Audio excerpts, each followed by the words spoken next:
A yau za mu yi magana yadda za ki gane idan namiji yana jin daɗin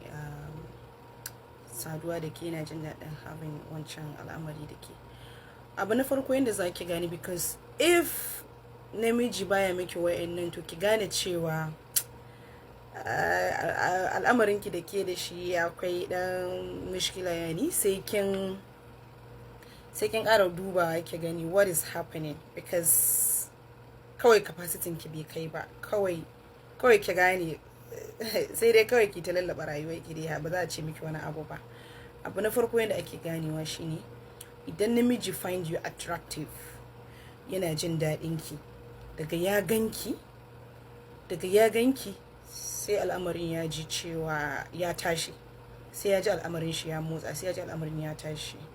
Abu na farko kenan. Ganinki wani daga just small touch, yani kawai kuna dan zaune kina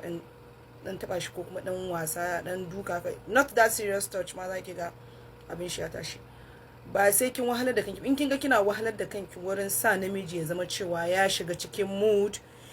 ya ji cewa sai kin wani wahala, sai kin wani tabe sai kin wani sharp sai kin wani shaye,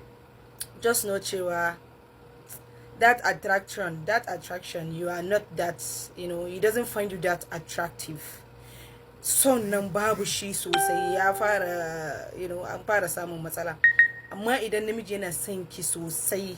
and he find you attractive, wani ko maganin ki ya ji, wani ya kalle ki, wani kawai ki matso kusa da shi, wani ki hugging din shi, he will feel kawai he wants to do, yana so yayi, yana bukatar ki. Yawa abu na gaba shine ko da yaushe zaki ga yana bukatar ki, yana so yayi mu'amala da ki a ko da yaushe, yana so yi, baka ginsan shi, ko da yaushe yana so yi. In kin ga namiji sai ke ne kina ta nuna alaman kina so yi, kuma baya yani damin ki ko yana nuna cewa wannan, kawai ki gane cewa capacity ki bai kai ba wurin wannan al'amari, just kawai ki yi haƙuri. Abu na gaba shine zaki ji ko da yaushe yana yawan yabon ki, yana yawan gaya miki yanda kike, yana jin daɗin ki, ko da yaushe yana kokarin ya faɗa miki, ba wai kawai in an tashi kawai ya tsaya yana kallon ki kaman dusa ba da sauransu, kun gani. Ko kuma yani zaki ga yana son cuddling ɗinki after wancan al'amari,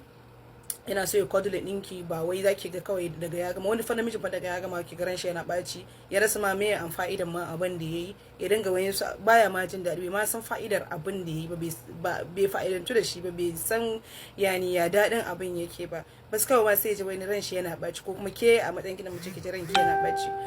So idan kika ga namiji na miki wannan abin, so gaskiya bai ji daɗin ki ba, ko baya jin daɗin ki,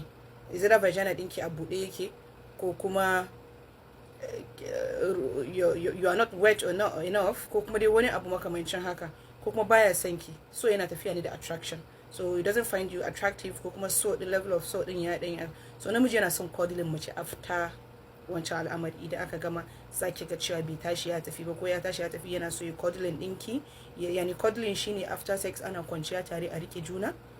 yana faɗa miki yanda yake jin daɗin ki da sauransu. Ko kuma morning wani zaki ga cewa ana yi, yana ɗayan maganganu, yana faɗa miki yanda yake ji, yana sambatu, yana ke alamomin shi zai guda miki cewa is enjoying you, ba wai kawai kashe gobara yake yi da ke ba. So idan kika ga namiji baya miki wa'annan abubuwan da muka lissafo, to gaskiya ki binciki kanki ko mu'amalar ki da shi, ko kuma kin bata mishi rai kafin ya dawo, ko kuma kina yin bata mishi rai, ko kuma ba kya mishi abubuwan da ya kamata. Allah ya sa mu dace.